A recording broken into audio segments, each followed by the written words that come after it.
Hey Cochrane, good morning. I'm here this morning to welcome Sandra Scott from the Cochrane Immigrant Services Committee, and she's going to talk to us today about the new immigrants and our immigrant population in Cochrane and how we can support them in physical activity and provide those opportunities for them. So I'm just waiting for her to come on this beautiful day here in Cochrane.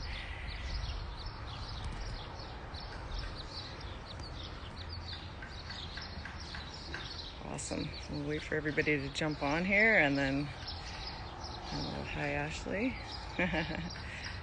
Awesome. We're just waiting for Sandra Scott to come and join us. There's so many great things happening with our new immigrant committee within Cochrane, and I don't know if any of you have been a part of their events, but I was in part of the cultural scavenger hunt last year. It was an amazing. Hopefully Sandra will talk to us a little bit about that as well. I think she'll be jumping on here any second. There she is. Hello. Hello. I found a spot where there's actually a little bit of a breeze here. It feels kind of nice this morning. How are you doing? Oh, we lost her. Oh dear. I think we'll just wait for her to come back. Good morning. All right, we lost Sandra Scott, but hopefully she'll jump back in. Oh, I think she was maybe on the wrong account here. Do. These lives can always be a little bit tricky. Get going.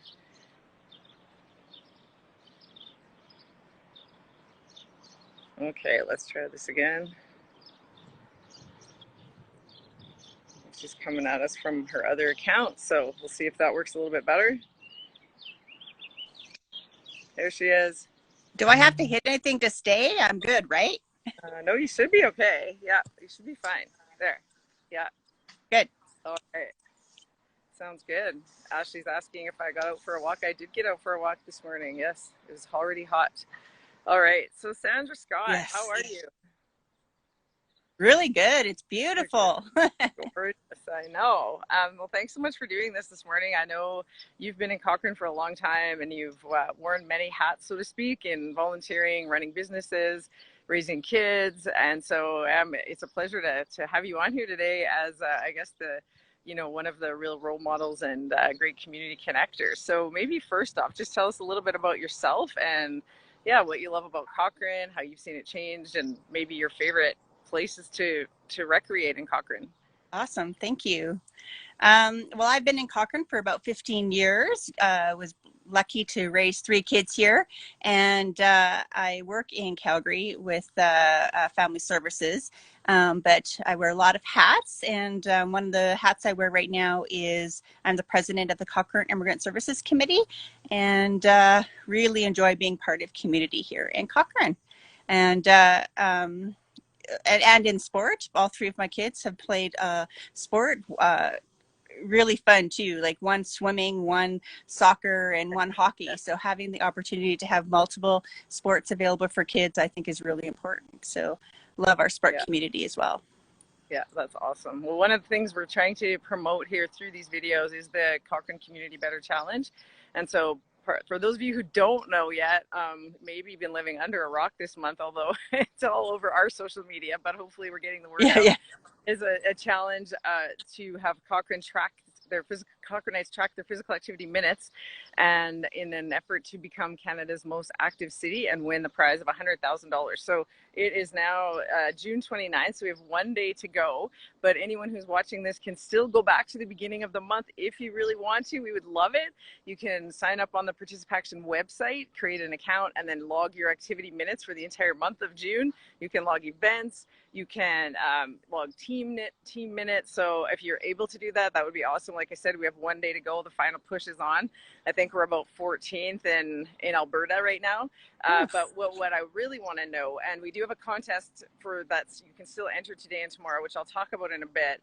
But what I'd like to know, Sandra, just from your perspective, first of all, is tell us about the new immigrant committee.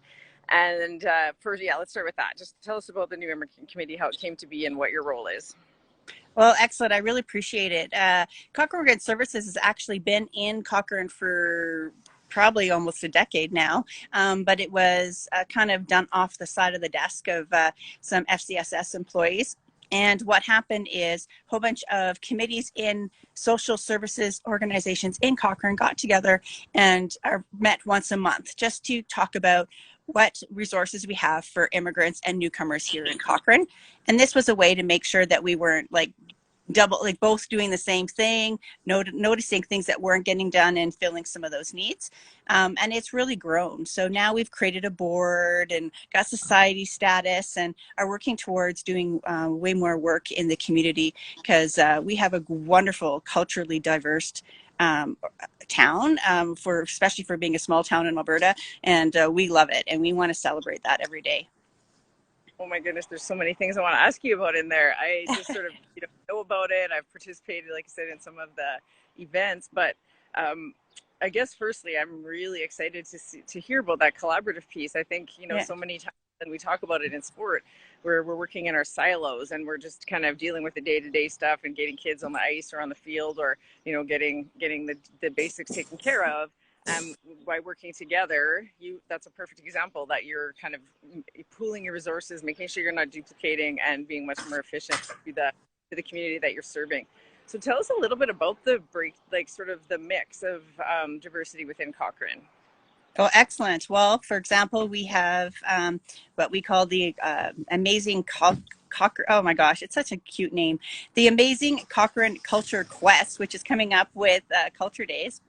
And we have 10 different cultures represented. So we have Germany, we have UK, we have Philippines, we have Indian, we have Ghana, we have Nigeria. So all these locations in town where people are going to be using clues to find, they're all being hosted by families that live in Cochrane. So these cultures aren't just cultures we picked out of the air. We actually have people in our community that from those cultures living here. So we're learning from them. We're learning from each other. So it's an exciting way to see, and connect as a community. Yeah, I participated in it last year, and I also the Jamaican family was amazing as well. There were just so many interesting things, and the folks from the UK just went all out, and it was so fun to see. And we don't always know who's in our community, so I think it's such a great gift to our community that you're able to provide that. And shout out, or so not shout out, but a big recommendation to anyone interested to participate. It's such a fun event. You were able to do it socially distanced last year even, and we had a ball. I even had my kids come along with me, and they learned a lot about Cochrane and cultures as well, so that's amazing.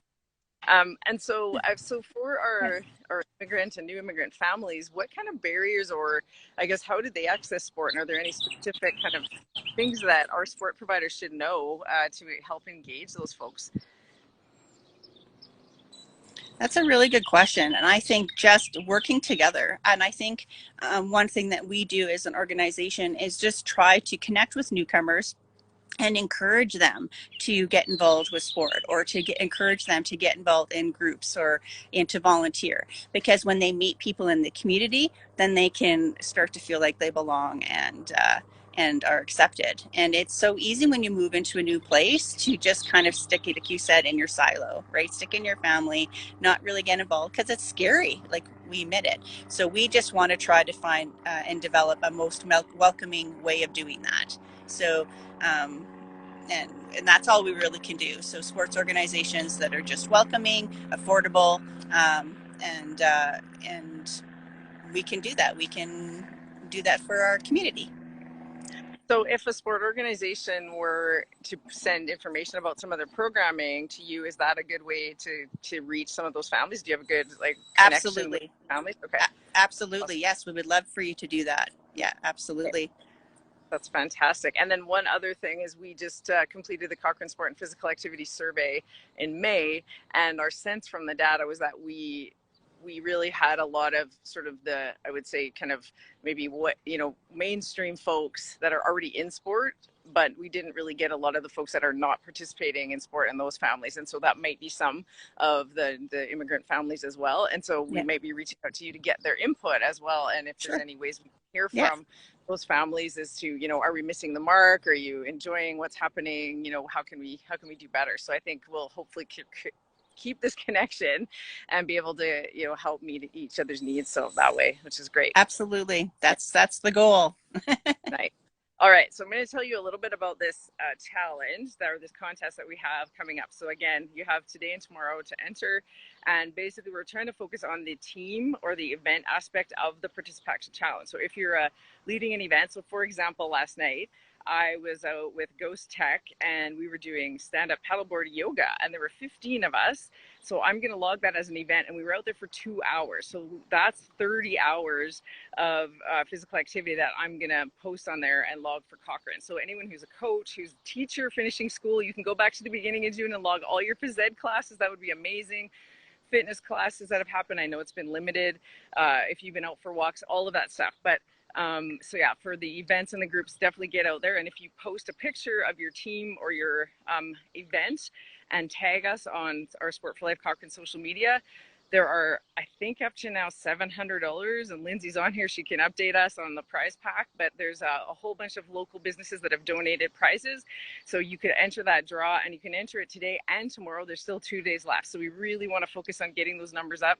And I also just had a note come in here that we are actually up to 12th in Alberta. So if we can get into the top 10, that would be amazing, right? Yeah, so awesome. So Sandra, is there anything else you would like Cochrane to know about the new immigrant committee? No, just great that we're here, and we'll be reaching out. We're always looking for new community members. We are creating actually committees for fundraising and for volunteer management and so forth. So if anybody really wants to get involved and help build our community, please reach out. We got a website, CochraneImmigrantServices.ca, and our Facebook page, which is Newcomers Cochrane. We'd love to hear from you. That's so amazing. Awesome. Yeah. Okay, and our final question here is, if we were to win, when we are to win the $100,000, how would you like to see that spent? Actually, and that's really great. I think that in two things that kind of came to my mind when you mentioned that. One is just being able to make a sport affordable for all. I think that that can sometimes be a problem for newcomers or people that are going through a move, especially if they're coming from another country. Just finances might be in the way, and it's hard for them to think about how, if they're going to put money towards sport, right? But I also think having more just natural community sport where you're just going out. I mean, we just don't seem to go out and just play sport on the playground anymore. Multi-generational, it's have a sports day. I think organizing more of that, getting people more organized, and to just do, you know, I guess it's still organized, but unorganized play can help people get back into sport, and maybe help people have access to sport that maybe are worried about being part of a team or worried about finances. I think those opportunities would be great. Love that. Yeah, that's fantastic. So with the first piece you said around the accessibility and affordability, we did have an interview with Kidsport at the beginning of the month. And so maybe what I'll also do is send you that information so that if there are families that, Kidsport really wants to be proactive and reach out and make sure everybody's aware of how to access funding if there's a need. But the unstructured play is a hidden gem, honestly. I mean, we really need to focus on that piece. And it was so interesting in our community survey that folks reported that their kids were doing less organized sport, but that their unstructured activity time didn't go up, which we sort of assumed, oh, you're not going to your practices, you're going to go be outside playing.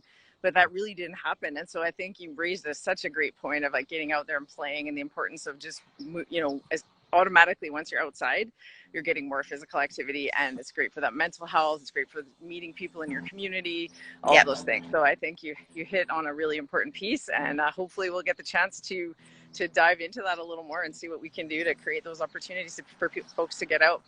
Awesome. Well, thank you so much for your time, Sandra. And we'll look forward to connecting more and helping to help all of our new immigrant families to stay active. And don't forget, final plug here for the participation challenge. Log those minutes, enter the contest. Just check out social media, Sport for Life Cochrane, Facebook, Instagram page, and get out there and help us in this final push for 2 more days to go. Go Cochrane. Awesome. Go Cochrane. Take care. Bye. All right. Bye.